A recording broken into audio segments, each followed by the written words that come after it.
The push jerk. Why the push jerk? This helps to get something really, really heavy over our head and under control. Again, you won't see this too often in real life, but your body will almost always do it naturally if you're unable to push press whatever it is you're trying to move overhead. This is used as a measurement for speed, power, and coordination. It's 30% more effective at moving weight overhead than the push press. This is a momentum-dominant movement. It's designed to be done fast, yet controlled. As a breakdown, the shoulder press uses 100% shoulder activation. The push press uses about 50% hips and 50% shoulder activation. The push jerk uses 100% hips and legs. Key points of movement. We want to be super tight and rigid for our body setup. Achieve full extension of the hip before reversing hip direction from an upward to a downward movement. Land in a partial squat with the bar locked out directly overhead of the ankles. You must be fast and aggressive here. The setup. This is the same setup for all of our shoulder to overhead movements. The stance and foot position should be hip width. Weight distribution. The weight needs to be back in your heels. The bar rests on your shoulders in the front rack. Hands are just outside of your shoulders. Ideally, we're looking for 3 finger widths outside of your shoulders. Eyes looking forward, keeping your head neutral. Elbows in front of the bar. And having a closed grip with your thumbs wrapped around the bar. Progression without PVC or barbell. Jump and land with your hands at your sides. Stick the landing. Jump and land with your hands at your shoulders. Stick the landing. Jump with hands at your shoulders and extend them overhead at the same time as the land. Stick the landing.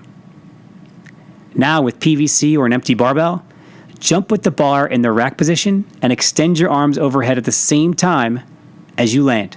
Stick the landing. This is the full push jerk.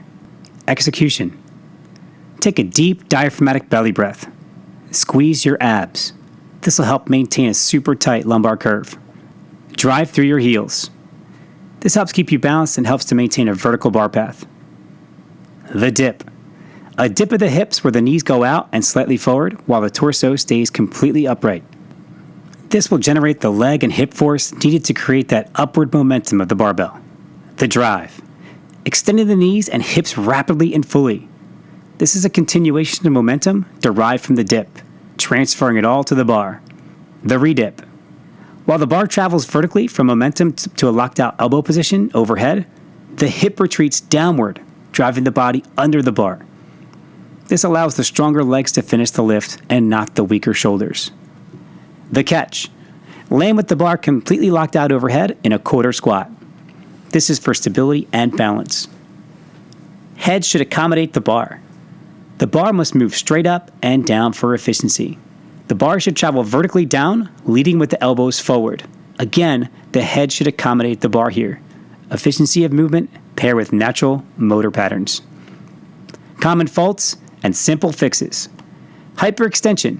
This compromises the natural, stable position of your spine and leaves you more susceptible to injury. Maintain a super tight midsection by taking that deep belly breath. Going around your head.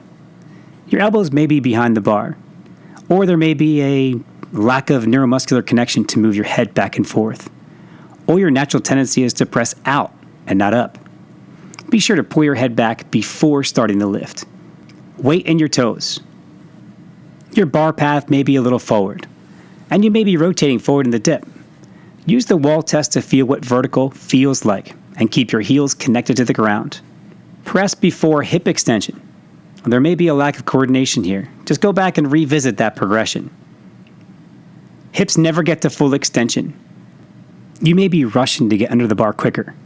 Jump higher to stimulate extension and squeeze that butt. Rotating forward in the dip. You may be dipping too low or not comfortable staying vertical. Using the wall test, practice dipping vertically with your head, back, butt, and heels up against a wall. Landing wide. This could be a feeling of wider is better or safer or more stable. Try completing the movement without leaving the ground. Thanks for watching.